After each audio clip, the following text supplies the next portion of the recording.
بسم اللہ الرحمن الرحیم۔ دوستو، دادا کے ساتھ حقیقی بہن بھائیوں کا حکم آپ جان چکے ہیں۔ اسی طرح باپ شریک بہن بھائی دادا کے ساتھ اکیلے ہوں تو ان کا بھی حقیقی بہن بھائیوں والا ہی حکم ہوگا، لیکن اگر حقیقی کے ساتھ باپ شریک بہن بھائی بھی ہو جائیں تو اس صورت میں دادے کے حصے کو کم کرنے کے لیے تقسیم کے اندر حقیقیوں کے ساتھ باپ شریک بہن بھائیوں کو بھی شامل کر لیں گے۔ پھر دادا کو اس کا حصہ دینے کے بعد باقی جو ترکہ بچے گا وہ حقیقی بہن بھائیوں کو مل جائے گا، اور باپ شریک بہن بھائی مسئلے سے بغیر کچھ لیے خارج ہو جائیں گے۔ اس کی ہم مثال دیکھتے ہیں کہ جیسے میت کے ورثاء کے اندر دادا، ایک حقیقی بھائی اور ایک باپ شریک بھائی موجود ہے۔ یہاں پر اگر ویسے تو حصہ تو ملنا حقیقی بھائی کو ہی ہے، تو اگر ہم صرف حقیقی بھائی کا اعتبار کرتے تو جد کے لیے مقاسمہ افضل ہونا تھا، اور دو سے ہم نے مسئلے کی ابتدا کرنی تھی جس میں سے ایک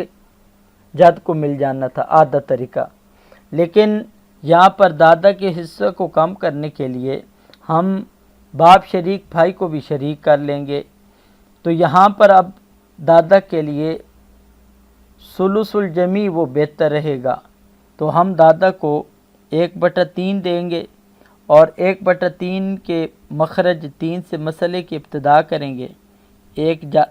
جد کو مل جائے گا، باقی 2 بچیں گے تو وہ حقیقی بھائی کو مل جائیں گے، اور اخ یا بن یہ محجوب ہو جائے گا۔ اسی طرح یہ بات آپ کے ذہن میں رہے کہ حقیقی بہن بھائیوں کے ہوتے ہوئے باپ شریک بہن بھائی ساقط رہتے ہیں، لیکن ایک ایسی صورت ہے کہ جس کے اندر کہ اگر حقیقی بہن بھائیوں میں صرف ایک حقیقی بہن ہو اور باپ شریک 2 بہنیں موجود ہوں، تو اس صورت میں حقیقی بہن کو اس کا حصہ دینے کے بعد باقی جو ترکے میں سے بچے گا وہ باپ شریک بہنوں کو مل جائے گا۔ اس کی ہم مثال دیکھتے ہیں کہ میت کے ورثاء کے اندر دادا ہے، حقیقی بہن ہے، اور 2 باپ شریک بہنیں۔ یہاں پر دادا کے لیے مقاسمہ افضل ہے، تو اب جد کو ہم 2 بہنوں کے قائم مقام سمجھے گے، تو گویا کہ مسئلے کے اندر 5 بہنیں، تو ان کے عدد رؤوس 5 سے ہم نے مسئلے کی ابتدا کی۔ 5 میں سے جد کو 2 مل جائیں گے اور باقی 3 بچیں گے۔ تو اب اخت حقیقی کا ہم نے پہلے تو اعتبار بطور عصبہ کے کیا تھا، لیکن اس کو ہم بطور صاحب فرض کے حصہ دیں گے، تو کیونکہ اخت کا حصہ جو بنتا ہے، ایک اخت ہو تو اس کو کل ترکے میں سے نصف دیا جاتا ہے، تو اس لیے 5 کا نصف وہ ہم اخت کو دیں گے، تو وہ بنتا ہے 2.5، یعنی کہ 2 مکمل اور 1 آدھا۔ تو اب یہاں پر اخت حقیقی کے حصے کے اندر کسر آ گئی ہے، تو اس کسر کو ہم دور کرنے کے لیے کسر کا جو مخرج ہے اس کو اصل مسئلہ میں ضرب دے دیں گے، تو 5 2 بعد 10 ہو جائے گا۔ تو اب ہم نے دادا کے 2 حصوں کو 2 مضروب میں ضرب دی تو 4 ہو گئے، اور اخت کے 2.5 کو اگر 2 میں ضرب دی تو اب یہ 5 ہو جائیں گے۔ اور اسی طرح کیا ہے کہ اختان لابن کو پہلے آدھا ملنا تھا، تو اب اس 1/2 کو ہم 2 میں ضرب دیں گے تو اب 1 مکمل ہو جائے گا۔ لیکن آپ کو پتہ ہے کہ 1 جو ہے وہ اختان لابن پر پورا تقسیم نہیں ہوتا بغیر کسر کے، تو ہم اختان لابن کے عدد رؤوس کو لے کر 10 میں ضرب دے دیں گے، تو اب یہ اس صورت میں یہ 20 سے مسئلے کی ابتدا ہوگی۔ اور اسی طرح اب سب کے حصے کو ہم 2 مضروب کے ساتھ دوبارہ ضرب دیں گے، تو 2 4 بار 8 یہ جد کے ہو گئے، 2 5 بار 10 یہ اخت حقیقی کے ہو گئے، اور 2 1 بار 2 یہ اب اختان لابن کا حصہ ہو جائے گا۔ تو یہ واحد مثال تھی کہ جس میں حقیقی بہن کے ساتھ باپ شریک بہنوں کو بھی حصہ ملا ہے۔ لیکن اگر یہی صورت ہو اور اس میں باپ شریک 2 بہنوں کے بجائے صرف 1 بہن ہو جائے تو اس صورت میں باپ شریک بہن کو کچھ بھی نہیں ملے گا۔ جیسے ہمارے سامنے صورت ہے کہ جد اخت اور اخت لابن، تو یہاں پر اب جد کے لیے مقاسمہ افضل ہے، تو جد 2 اخت کے قائم مقام ہوگا، تو گویا کہ مسئلے کے اندر 4 اخت موجود ہیں، تو ہم 4 سے مسئلے کی ابتدا کریں گے۔ 4 میں سے 2 تو مل جائیں گے جد کو، پیچھے اخت کو ہم نے اس کے فرض کے مطابق حصہ دینا ہے، یعنی کل ترکے کا نصف۔ تو آپ کو پتہ ہے 4 کا جو نصف بنتا ہے وہ 2 بنتا ہے۔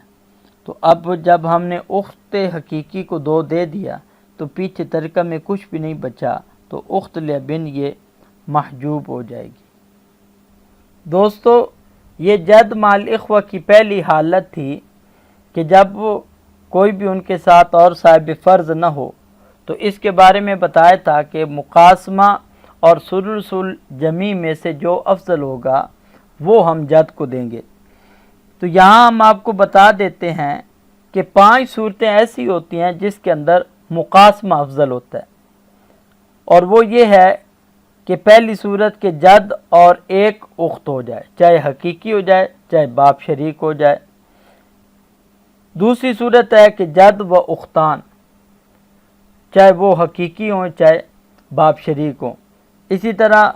تیسری صورت ہے جد و ثلاث و اخوات۔ چوتھی صورت ہے جد و اخ، چاہے وہ حقیقی ہو چاہے اللاتی ہو۔ 5ویں صورت ہے جد و اخ و اخت۔ تو یہ 5 صورتیں ایسی ہیں کہ جس کے اندر مقاسمہ افضل رہے گا، اور 3 صورتیں ایسی ہیں کہ جس کے اندر مقاسمہ اور ثلث الجمیع یہ برابر ہو جاتے ہیں۔ نمبر 1 جد و اخوان، چاہے وہ اخوان حقیقی ہوں یا اسی طرح اخوان لابن ہوں۔ دوسری صورت ہے کہ جد و اربع و اخوات۔ تیسری صورت ہے جد و اخ و اختان۔ تو ان 3 صورتوں کے اندر مقاسمہ اور ثلث الجمیع یہ برابر رہے گا۔ ان 8 صورتوں کے علاوہ باقی سب صورتوں کے اندر ثلث الجمیع وہ مقاسمہ سے افضل رہے گا، بہتر رہے گا۔ تو گویا کہ اس حوالے سے آپ یہ ضابطہ بھی بنا سکتے ہیں کہ اگر مسئلے کے اندر جد کے مقابلے میں اخوہ اخوات وہ دگنے نہ ہوں، دگنے سے بلکہ کم رہیں، تو اس صورت میں مقاسمہ افضل رہے گا، اور اگر دگنے ہو جائیں تو اس صورت میں مقاسمہ اور ثلث الجمیع برابر ہو جائیں گے، اور اگر جد کے مقابلے میں اخوہ اخوات دگنے سے بڑھ جائیں تو اس صورت میں ثلث الجمیع یہ افضل ہو جائے گا۔ دوستو، جد مال اخوہ کی دوسری حالت کہ جب ان کے ساتھ کوئی اور صاحب فرض بھی موجود ہو، تو اس صورت میں ضابطہ یہ ہے کہ صاحب فرض کو اس کا حصہ دینے کے بعد جو باقی ترکہ ہوگا تو اس کے حوالے سے جد کو افضل الامور الثلاثہ میں سے حصہ دیں گے۔ مقاسمہ بہتر ہوگا تو مقاسمہ دیں گے، اور اگر ثلث الباقی بہتر ہوگا تو وہ دے دیں گے، اور اگر سدس جمیع المال بہتر ہوگا تو وہ دے دیں گے۔ اب مقاسمہ کی ہم مثال دیکھتے ہیں کہ میت کے ورثاء کے اندر زوج، جد اور اخ موجود ہیں، تو اب یہاں پر صاحب فرض موجود ہے، تو یہ دوسری حالت ہے۔ تو ہم اس صورت میں تین میں سے مقاسمہ اس کو دیکھیں گے۔ تو زوج کو ہم نے نصف دیا، تو نصف کے مخرج 2 سے مسئلے کی ابتدا کی، 1 زوج کو دے دیا، پھر اس کے بعد 1 بچا، تو وہ ہم جد کو بمنزلہ اخ شمار کر کے اس ایک کو جد اور اخ کے درمیان برابر تقسیم کریں گے، تو لیکن ایک وہ دو پر پورا تقسیم نہیں ہوتا، تو اس لیے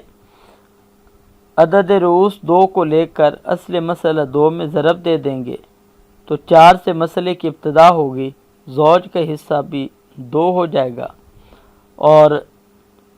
جد اور اخ کو جو اصل مسئلہ میں سے 1 ملا تھا، جب اس کے ساتھ 2 مضروب کو ضرب دی تو 2 ہو جائیں گے۔ تو اس طرح جد کو بھی 1 مل جائے گا اور اخ کو بھی 1 مل جائے گا۔ اب یہاں پر مقاسمہ افضل ہے، کیونکہ مقاسمہ کی صورت میں جد کو کل ترکے کا چوتھائی مل رہا ہے، لیکن اگر ثلث الباقی کا اعتبار کریں تو اس صورت میں جد کو زوج کو اس کا نصف ترکہ دینے کے بعد جو نصف بچے گا تو اس نصف کا تیسرا حصہ ملنا تھا، جو کہ مقاسمہ سے کم ہے۔ اسی طرح سدس الجمی بھی وہ بھی کم ہے، کہ یعنی کہ کل ترکے کے 6 حصے کریں اور 6 میں سے 1 حصہ وہ ہم جد کو دیں۔ اس کے بعد ثلث ما بقیہ کے حوالے سے جو مثال بنتی ہے کہ میت کے ورثاء کے اندر جدہ، جد اور 2 اخ ہوں اور 1 اخت ہوں، تو اس صورت کے اندر جد کے لیے ثلث ما بقیہ افضل ہے، کیونکہ مقاسمہ کی بھی ہم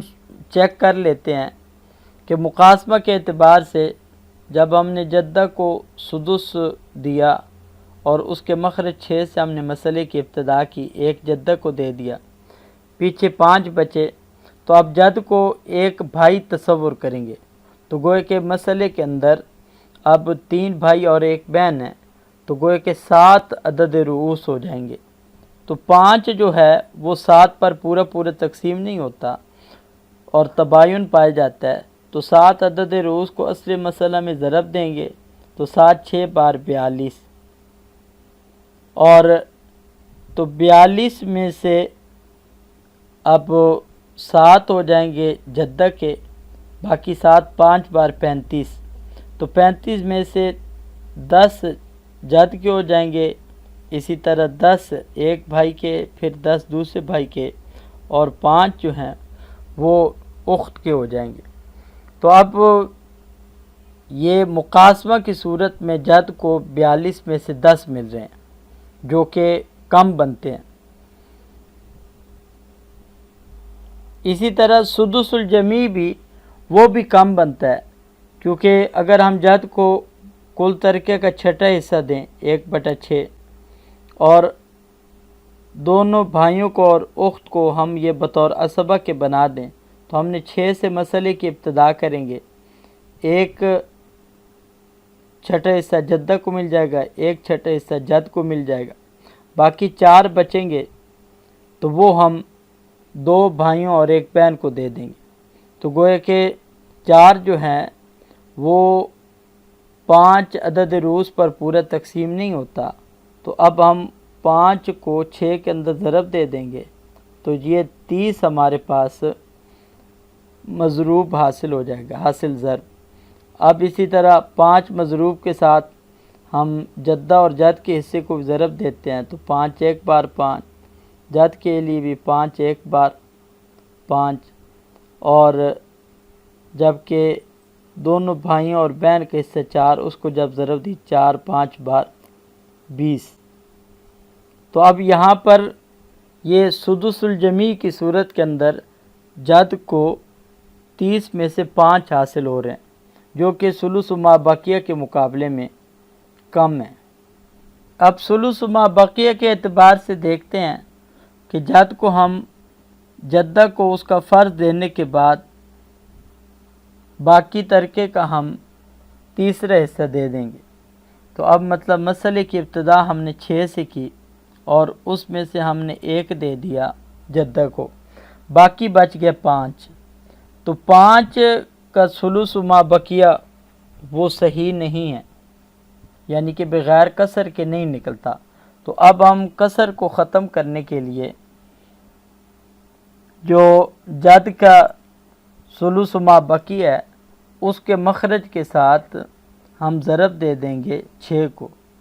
تو 6 ضرب 3 ہو جائے گا، تو 6 3 بار 18۔ اب اسی طرح جدہ کے 3 1 بار 3 ہو جائیں گے، اور اسی طرح باقی 15 رہ جائیں گے، اور 15 کا جو سلوس ہوگا وہ 5 ہوگا، وہ جد کو مل جائیں گے۔ باقی 10 بچ جائیں گے تو وہ دونوں بھائیوں کو اور بہن کے درمیان تقسیم ہو جائیں گے۔ تو اب اس صورت کے اندر جد کو وہ کل ترکے 18 میں سے اس کو 5 حصے مل رہے ہیں، کہ جو کہ یقیناً 42 میں سے 10 سے بھی افضل ہیں جو کہ مقاسمہ کی صورت تھی، اور اسی طرح 30 میں سے 5 جو کہ سدس الجمیع کی صورت تھی، اس سے یہ افضل ہے۔